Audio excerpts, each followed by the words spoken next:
We have a FEMA contractor now predicting social unrest that's going to be caused by a 395% food price spike that's going to take place. Now, they're saying the U.S. national security industry is planning for the impact of unprecedented global food crises lasting a decade. Now, this information came out back in 2015, but it went unreported until now.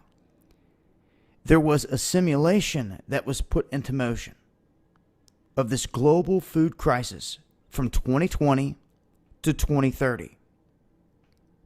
The simulation was titled Food Chain Reaction. It was a gaming exercise, and it involved the participation of 65 officials from the U.S., Europe, Africa, India, Brazil, and other key places. The scenario for the food chain reaction simulation was created by experts that were brought in from the State Department, the World Bank, Cargill, and a lot of other independent specialists. Now, they ran the simulation to see, obviously, what the outcome would be. And they held this last November 2015. This game attempted to simulate a plausible global food crisis triggered by food price and supply swings amidst population growth, urbanization, severe weather events, and social unrest. Now, the reoccurring theme here is food. I've talked about it before, even in stocks. Now, by 2024, they're saying that the scenario saw global food prices spike by as much as 395% due to prolonged crop failures in key food basket areas. They say it will be driven largely by climate change, oil spikes, and confused responses from the international community.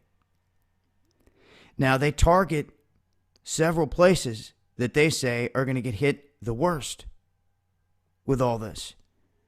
Brazil, India, Russia, they're going to see excessive heat waves, is what they're stating. And along with this is going to come a shortage.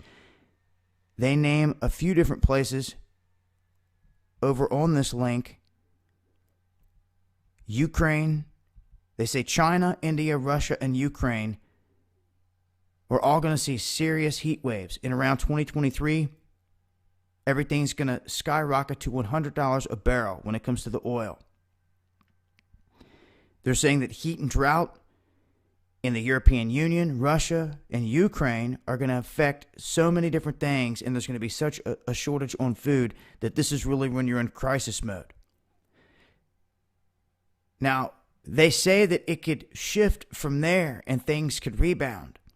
But the more we look at weather manipulation, what they've been doing, we know that they can cause earthquakes, they can control hurricanes, they can do all this stuff, they can make it rain.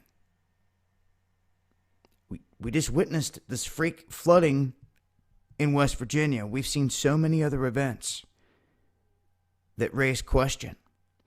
We've seen UN vehicles here, MRAPs, here in the United States, a lot of other military movement.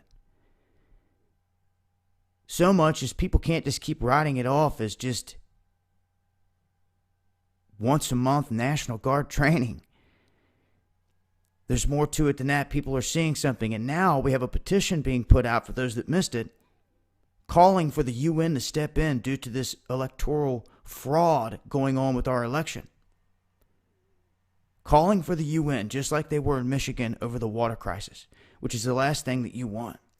So when I talk about food crops, especially going into 2017, what you're going to see here is a depletion already of our supply. On the decline.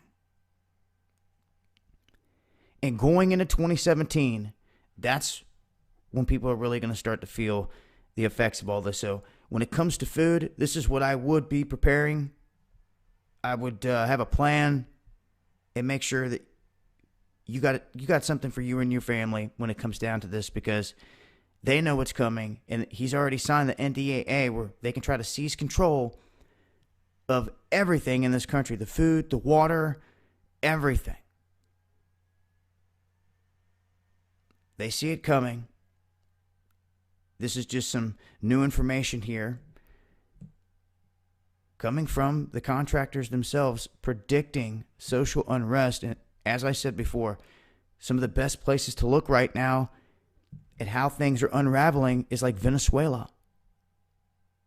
Pay attention. It's been Dabu 7.